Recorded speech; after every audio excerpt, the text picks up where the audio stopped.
दोस्तों नमस्कार। प्रजापति धार्मिक कहानी चैनल में आपका स्वागत है। तो आज हम आपके लिए विक्रम बेताल की 5वीं कहानी वर कौन है लेकर प्रस्तुत हैं। तो आप सभी से अनुरोध है कि वीडियो को अंत तक देखें। कई बार बेताल को अपने साथ ले जाने की असफल कोशिश के बावजूद राजा विक्रमादित्य ने हार नहीं मानी थी। इसलिए राजा विक्रमादित्य फिर से पेड़ के पास पहुंचे और बेताल को अपनी पीठ पर लटका कर ले जाने लगे। अपनी शर्त के अनुसार बेताल ने फिर से राजा विक्रम को एक कहानी सुनानी शुरू की। इस बार की कहानी है वर कौन है। सदियों पुरानी बात है। उज्जैन नगरी में महाबल नाम का एक राजा राज किया करता है। राजा बहुत पराक्रमी और दयालु था। उसकी एक बेटी थी जिसका नाम था महादेवी। महादेवी बहुत सुंदर और सुशील लड़की थी। जब वह विवाह योग्य हुई तो राजा महाबल ने उसके लिए योग्य वर की तलाश शुरू कर दी। एक एक करके कई राजकुमारी से विवाह करने की इच्छा लिए राजा के पास आए, लेकिन राजा को कोई पसंद नहीं आया। राजकुमारी से विवाह करने के लिए राजा ने एक ही शर्त रखी थी कि उसकी बेटी का होने वाला पति हर चीज में निपुण हो।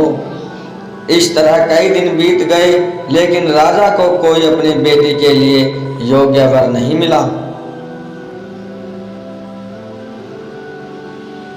एक दिन की बात है, जब राजा अपने दरबार में बैठे थे, तभी वहां एक राजकुमार आया और उसने कहा, मैं राजकुमारी महादेवी से विवाह करना चाहता हूँ। यह सुनकर राजा ने कहा, हे राजकुमार, मैं अपनी बेटी का विवाह उस व्यक्ति से करूँगा जिसमें सभी गुण हों। इस पर राजकुमार ने जवाब दिया, मेरे पास एक ऐसा रथ है जिसमें बैठकर क्षण भर में कहीं भी पहुँच सकते हैं।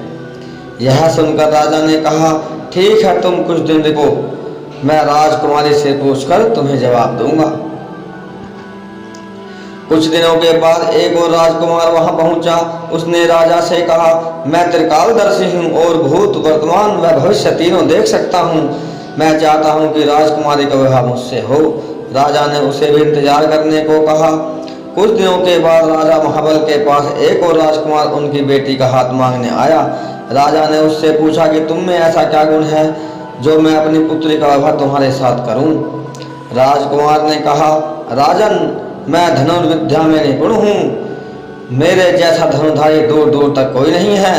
राजा ने उससे कहा, बहुत खूब राजकुमार, आप कुछ दिन प्रतीक्षा करें, मैं अपनी बेटी से बात करके तुम्हें जवाब दूंगा।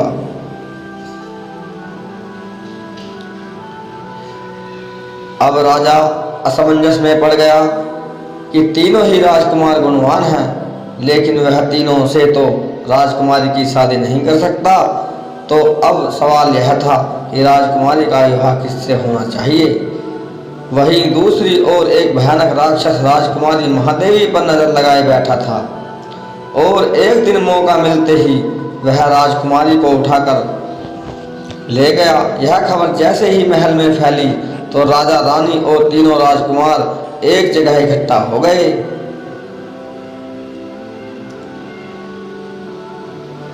त्रिकालदर्शी राजकुमार ने बताया कि वह राक्षस राजकुमारी को विंध्याचल पर्वत पर ले गया है। इस पर पहले राजकुमार ने कहा, मैं अपना रथ लेकर आता हूं, हम सब उस पर बैठकर विंध्याचल पर्वत पर चल सकते हैं। तीसरे राजकुमार ने अपना तीर कमान निकाला और कहा, मैं उस राक्षस को मार गिराऊंगा।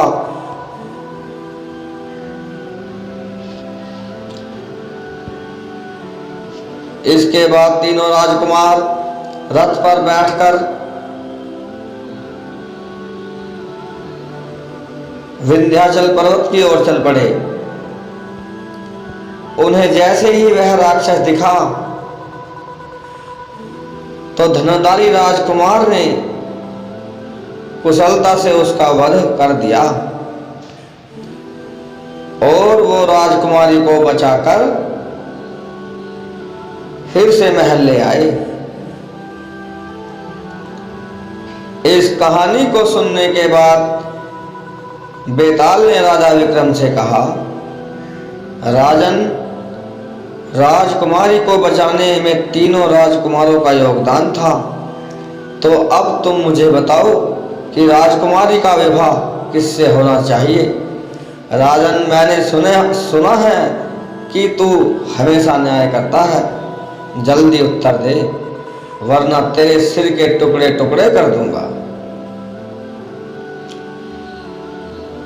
इस पर राजा विक्रमादित्य ने उत्तर दिया कि राजकुमारी का विवाह धनुर्धारी राजकुमार से होना चाहिए, क्योंकि उसने राक्षस से लड़ाई करके राजकुमारी को बचाया है और बाकी दोनों राजकुमारों ने केवल उसकी मदद की। तूने सही जवाब दिया। मैंने जैसा सुना था यह सुना था कि वैसा ही तू निकला, हमेशा ही न्याय करता है। उस राजकुमारी की शादी उस धनुर्धर राजकुमार से राजा ने कर दी, लेकिन तू अपनी शर्त तो भूल ही गया। बस फिर क्या था, जैसे ही राजा बोला, बेताल उसकी पीठ से उड़कर फिर से पेड़ पर जा लटका और राजा विक्रम फिर से जंगल में बेताल के पीछे पीछे भागने लगे। दोस्तों नमस्कार।